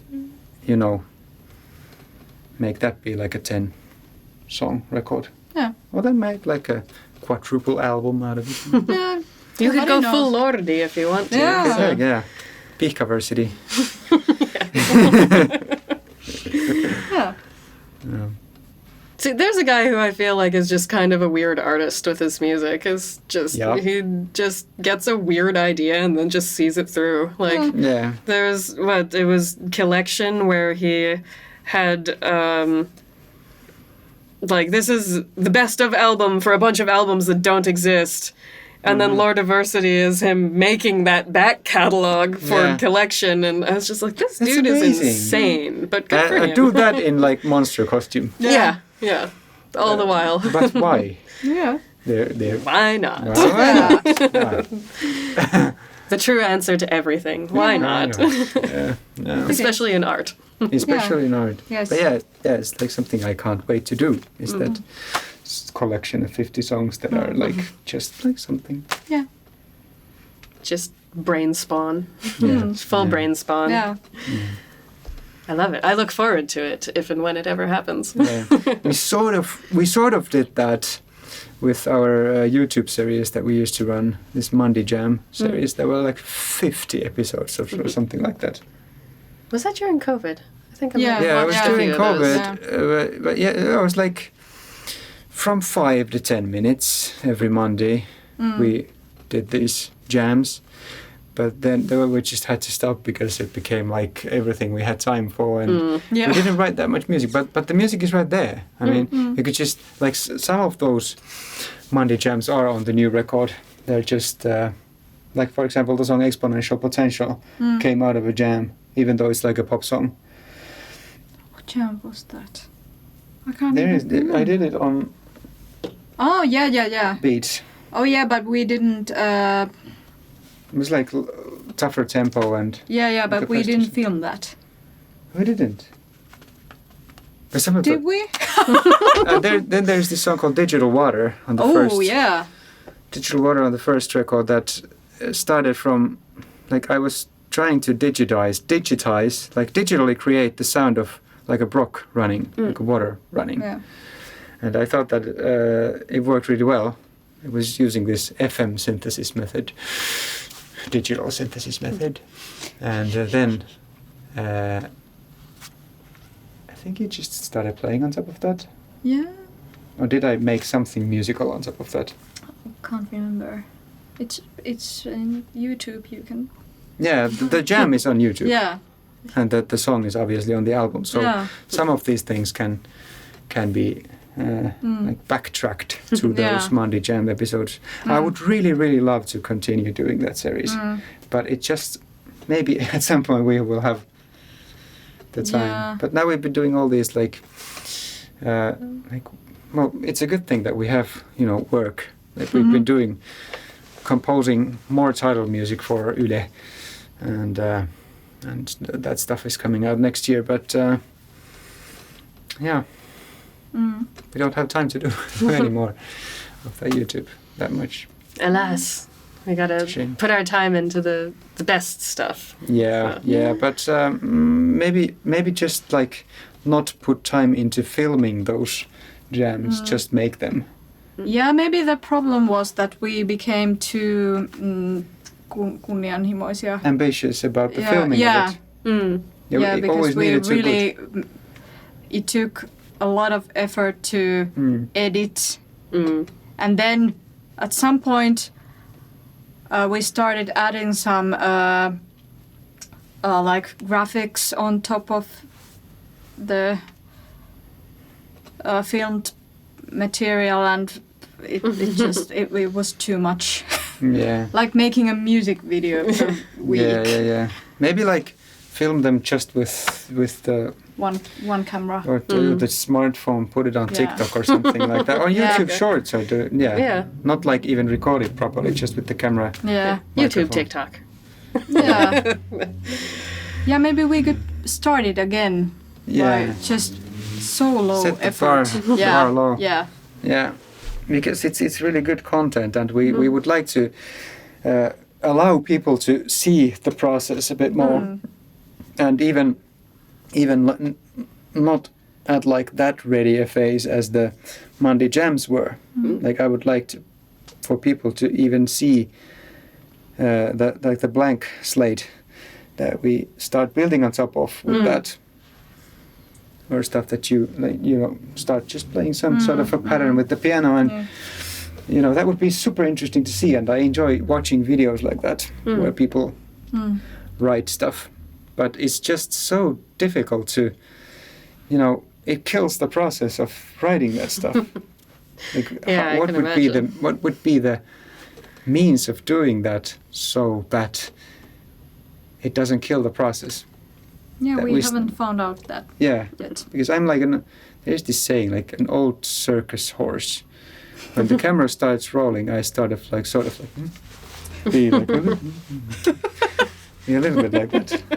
I wouldn't like to be like that, but Yeah. It's And then built I'm in. like this. Yeah, yeah. She hates to be on camera. Yeah. We even had to think about that when going on tour, and we need to document that a little bit. And we need to ask the documenter to, and this is completely fine. Like everybody can just be themselves, but ask Lasse the things, not Henna. Yeah. Not because she couldn't answer those things, but I think that you are great at answering questions and speaking English and everything, but it's just that you maybe don't like doing that. getting awkward about it. Maybe I learn. Well, I'm just so awkward. I think that's kind of beautiful about Finnish people is that everyone thinks they're awkward and no one is as awkward as they think they are. Yeah, that's pretty Finnish. A lot of non-Finnish people say that. Yeah. Is that's why they like Finland. Is that when you ask a person like what makes like a Finnish person ask a foreigner like what makes you come to Helsinki what makes you come to Finland? That is exactly the point that makes you come. And nature and quiet people were good sellers for me. Good music scene too didn't hurt, so Yeah. Enjoy that.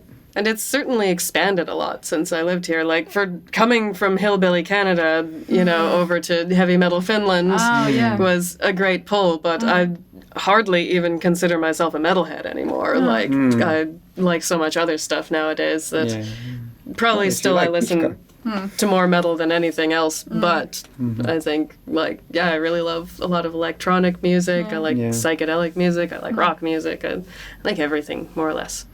Except reggae. You don't like reggae? No, I can't get into reggae. There's There something is about some it. good reggae that I could recommend to you, but I understand. I can't explain it. I just every time I listen to reggae, I find myself bored. Oh, okay. So Yeah. Yeah. Just need to smoke some more. apparently, I guess so. the one other thing I was thinking was that this is coming out in September. So, do you have anything you want to shout out of your own projects and stuff? Usually, I record these kind of anywhere, anytime. So, but if you have something that you want to talk about that's coming up, by all means. September 22nd. We have a new record out. New album.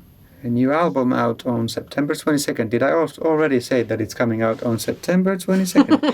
It's called Caller Unknown.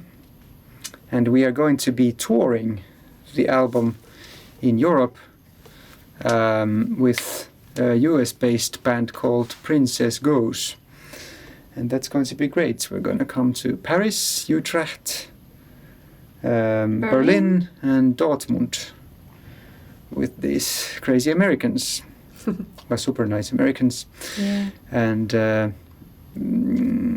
they contacted us because we made a remix for them. They commissioned a remix of their song Ketamine. It was featured in the latest season of Dexter. Cool. It was synced. I can't remember Not which the remix, but the not the original. remix, but the original. Yeah. So they wanted some remixes to give the song another push. So we are working with the same manager in London called Wally van Middendorp, a great person from the Netherlands actually.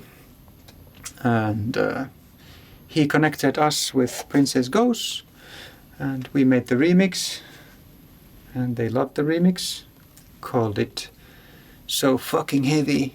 It was nice. And we really like the remix. It's out already. It's called Ketamine. Pihka is my name remix. Surprise. You should have a listen to that. And and if this comes out prior to Jyväskylä Pride, which is the September 9th, we're going to be playing in Jyväskylä Pride. Okay, this will be a little after that. Okay, probably. so Yeah, but we had a great gig in Jyväskylä Pride. Yeah, Thank you everyone it was nice for to coming. see you there. Yeah, it was really nice, and we really love playing Pride parties. It's really important for us. And prior to that, we had a single out, which is already also on the album, called Exponential Potential. If you haven't seen that video, go see that video on YouTube. I'll link that one down there as well. Cool. Yeah, it's more like a pop song than what we would usually do. Yeah. It's like our little venture into that world. The song wanted to be pop. So like- it is. Sometimes you just gotta listen to it. Yeah. You gotta listen to it. We wanted to make it feel like a twisted ad, or what was the other one? Like a Commercial. twisted, like a commercial gone Jingle. wrong. Commercial jingle that is like buy everything. You can be exponentially everything, and we can just keep spending and spending and spending, and that sort of a message required like a Happy sounding. happy sounding pop song. Yeah. Even though it started off as a lengthy modular jam. Yeah. I don't know how it went into a pop song. Well, I probably have to do like a proper interview about this album at some point. But is this another sort of story album like the first one with like a concept that goes through it? Or? Sort of. It's more like a message album, I guess. Yeah, this is in many ways this album is an existential crisis. Yeah. For ourselves, because we made it 2 years and we made it twice. Yeah. We made the record twice. Yeah. And we didn't like the first record. Yeah. We liked this one a lot. Yeah, so and it's also an existential crisis for the humankind, and in this world of climate emergency and overconsumption and Exactly. Awesome. Sounds good. I'm looking forward to it. us too. Yeah. Well, I think we've been going for quite a while. Shall we wrap this up? Yeah. How long is it already? 2 hours and something? Something Nice. about that. Cool. Yeah. Well, thanks so much for taking the time to come and nerd out with me about Great. stuff. Thank It's great. you. We love to nerd out with people, Yeah. especially with you. Yes. Well, stay tuned for the 22nd new album. Yay.